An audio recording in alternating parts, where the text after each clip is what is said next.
नमस्ते warriors. एंकीलोजिंग spondylitis के चलते शादी के बारे में आप जैसे यंग वॉरियर्स के दिमाग में बहुत सारे सवाल जरूर आते होंगे।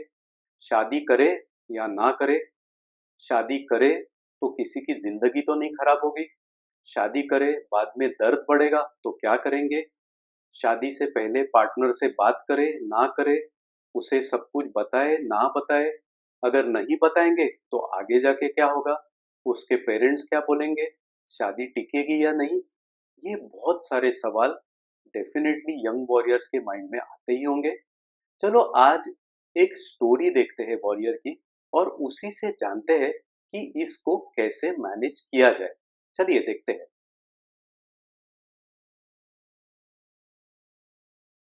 कुछ दिन पहले एक सीनियर सिटीजन अपनी बेटी को लेके मेरे कंसल्टिंग में आए। दोनों देखे तो काफी स्ट्रेस में लग रहे थे। तो मैंने उनसे पूछा क्या होता है, क्या तकलीफ होती है, और उन्होंने अपनी बेटी की स्टोरी मुझे सुनाई। बेटी 27 साल की थी। 5 साल से उसको पीठ कमर में दर्द था। दर्द कम ज्यादा होते रहता था। हर बार दर्द हुआ तो लोकल डॉक्टर है, जीपी, उनके फैमिली फिजिशियन, उनको दिखाते थे।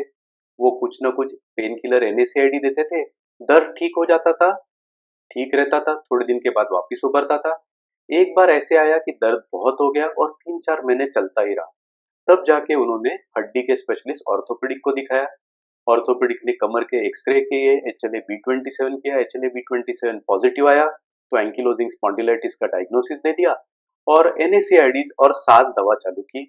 इससे बेटी को फायदा हुआ, दर्द कम हो गया, पिताजी खुश हो गए। पिताजी को काफी दिन से उसकी शादी की बहुत बहुत उसकी स्ट्रेस होती थी। इसलिए जैसे ही उसे ठीक लगने लगा, पिताजी ने शादी की बात चालू कर दी। अपने होम टाउन यूपी में उन्होंने रिश्तेदारों से बात की। बात हो गई, उनको ऑलरेडी टेंशन था शादी का। इसके लिए चट मंगनी पट शादी हो गई। होम टाउन में थी तो शादी होने के बाद बेटी यूपी में गांव में चली गई। अब बॉम्बे में पली बड़ी लड़की गांव में गई तो गांव के काम तो उसके के लिए कुछ अलग ही थे। खेत में काम करना पड़ता था, गाय का दूध निकालना पड़ता था। ये सब उसके लिए नया था। नॉर्मल लड़की के लिए भी अगर ये दर्द नहीं करे तो आश्चर्य की बात होगी। तो उसके लिए इससे धीरे धीरे कमर पीठ का दर्द बढ़ने लगा। इसके साथ और एक प्रॉब्लम होती थी। उसने घर वालों को, जो पति के साइड पे है, उनके घर वालों को कभी बोला नहीं था कि उसे ये बीमारी है या कोई मेडिसिन वो लेती है। तो छुप छुप कर कितने दिन गोली खाएगी, तो गोली बहुत दिन मिस हो जाती थी, वो गोली ले ही नहीं पाती थी क्योंकि वो छुप छुप के रखना, उसे निकालना, सबसे बचकर गोली खाना ये पॉसिबल नहीं होता था। तो गोली मिस होने लग गई। At the same time pregnancy भी उसके लिए बहुत माइंड में इशू था क्योंकि कभी डॉक्टर को उसने बोला नहीं था कि मैरी कर रही है, प्रेगनेंसी प्लान होने वाला है, क्या गोली चालू रखी जाए, क्या गोली बंद करनी है, कुछ नहीं पूछा था। तो उसे मालूम ही नहीं था कि कौन सी गोली चालू रखनी है और कौन सी गोली बंद करनी है। तो हमेशा मन में ये डर लगा रहता था, चिंता रहती थी कि कौन सी गोली खाए कौन सी नहीं। ये दोनों रीजंस की वजह से गोली भी खाने में काफी प्रॉब्लम्स थे। मोस्ट ऑफ द टाइम्स उसकी गोली खा के ही नहीं होती थी। ये दोनों मिलाकर दर्द धीरे धीरे धीरे बढ़ते गया। इतना बढ़ गया कि अल्टीमेटली उसने खटिया पकड़ ली। 2-3 महीने ऐसे निकल निकल गए कि दिन दिन भर वो बेड पे सो के रोती रहती थी।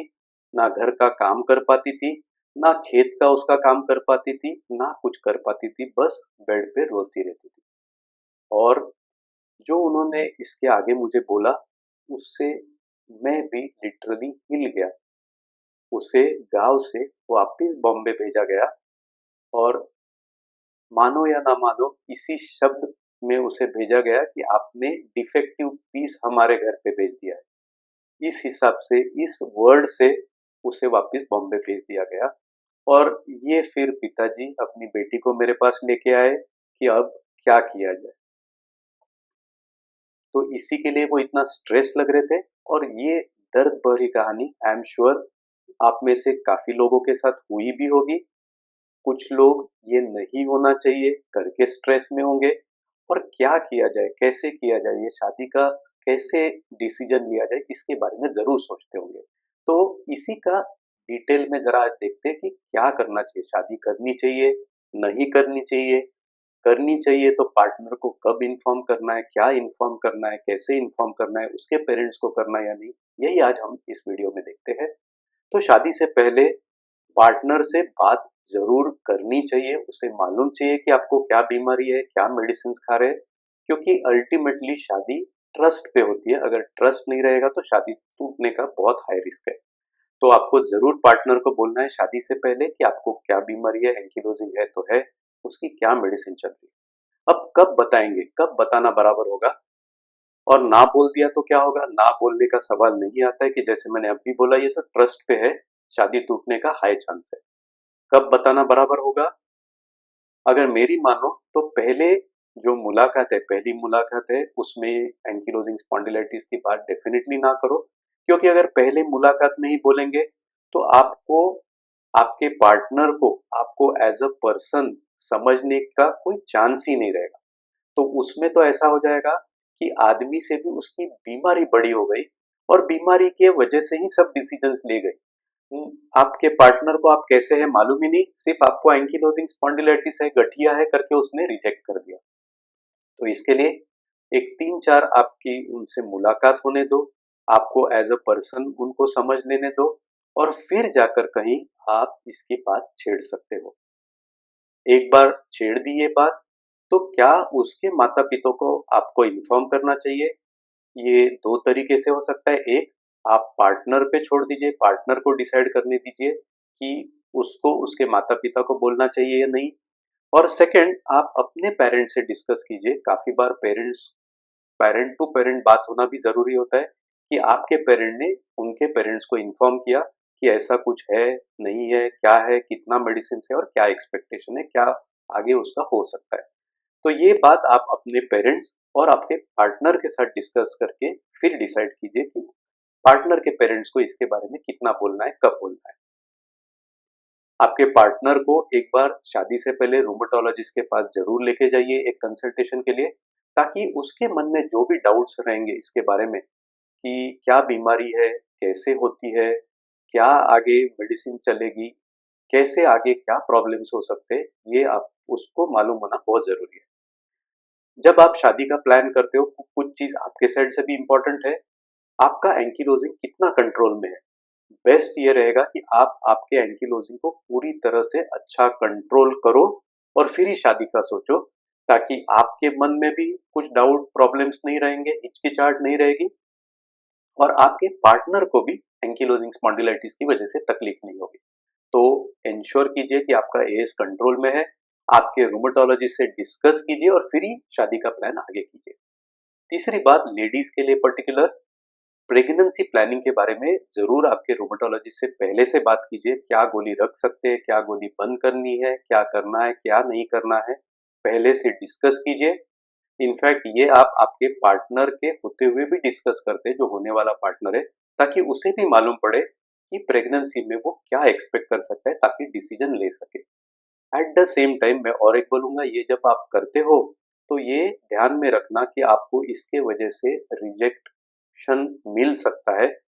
कुछ होने वाले पार्टनर आपको रिजेक्ट कर सकते हैं कि मुझे ऐसी लड़की नहीं चाहिए, तो या लड़की या लड़का नहीं चाहिए। तो मेंटली आप इसके लिए हमेशा प्रिपेयर्ड रहो, ताकि आप मेंटली इससे डिस्टर्ब ना हो। इनफैक्ट अगर ऐसा सोचेंगे, 10 शादी के प्लान्स हुए, 10 लोगों में से 9 लोगों ने रिजेक्ट किया, लेकिन एक ने हाँ बोला, तो ये सोचिए कि अगर जो 9 लोगों ने रिजेक्ट किया उनके साथ शादी होती थी तो वो टूटने का बहुत हाई रिस्क था। एक के साथ शादी हुई जिसे सब कुछ मालूम है, उसने एक्सेप्ट करके की, वो तो शादी बहुत स्ट्रांग होगी, प्रॉब्लम होने के चांसेस बहुत ही कम है। तो रिजेक्शन से मत डरिए, ये डेफिनेटली बोल दीजिए पार्टनर को, ताकि आपको आगे जाके कोई प्रॉब्लम ना हो। कुछ लोग होते हैं जो बोलते हैं मुझे शादी करनी ही नहीं है, एएस के साथ मुझे नहीं करनी है शादी, तो ऐसा मत रखिए। ऐसा कोई प्रॉब्लम नहीं है, एएस पूरा कंट्रोल में आ सकता है, पूरा उसको रेमिशन में लाइए। और रेमिशन में चला गया तो डेफिनेटली आप शादी प्लान कर सकते हो। पार्टनर को बता के कीजिए ताकि आपके मन में भी कोई हिचकिचाहट ना रहे। और एक बात होती है कि मैं किसी की ज़िंदगी खराब तो नहीं कर रहा हूँ, मुझे ऑलरेडी एज जैसा प्रॉब्लम है, अननेसेसरी शादी करके मैं उसका लाइफ तो नहीं खराब कर रहा हूँ। ऐसा भी मत सोचिए, आपका एएस रेमिशन में डेफिनेटली जा सकता है। आप एएस को रेमिशन में लेके जाइए, फिर शादी कीजिए और पार्टनर को सब कुछ बोलकर शादी कीजिए, तो फिर टेंशन का कोई सवाल ही नहीं है। कुछ वीडियोस मैं आपको ज़रूर सजेस्ट करना चाहूँगा। ये एक लाइव सेशन है, इसकी लिंक मैं डाल रहा हूँ डिस्क्रिप्शन में, ये आप ज़रूर देख सकते हैं। लाइव सेशन इसी टॉपिक पे है। एंकिलोजिंग स्पॉन्डिलाइटिस में प्रेगनेंसी कैसे प्लान कर सकते हैं, इसका भी वीडियो अवेलेबल है, ये ज़रूर देखिए। और एक बहुत अच्छा वीडियो है कि आप पार्टनर को या दूसरे लोगों को कैसे समझा सकते हैं कि एंकिलोजिंग स्पॉन्डिलाइटिस क्या होता है और इसमें दर्द कैसे होता है, क्यों होता है, ताकि आपके पार्टनर इस बीमारी को समझ सके। इंग्लिश में भी अवेलेबल है, हिंदी में भी अवेलेबल है, ज़रूर देखिए और अपने पार्टनर या अपने फैमिली मेंबर्स, रिलेटिव्स को दिखाइए ताकि उनको समझे कि एग्जैक्टली प्रॉब्लम ये क्या है। तो आई एम श्योर अगर आप ये वीडियो देखकर इसमें जो मैंने सजेशंस दिए वो फॉलो करोगे तो आई एम श्योर शादी में प्रॉब्लम्स नहीं होंगे और शादी बहुत स्ट्रांग होगी। धन्यवाद वॉरियर्स आज हमसे जुड़ने के लिए। अगले हफ्ते जरूर मिलेंगे और इस एएस से रिलेटेड वीडियो के साथ। तब तक मुस्कुराते रहिए। धन्यवाद।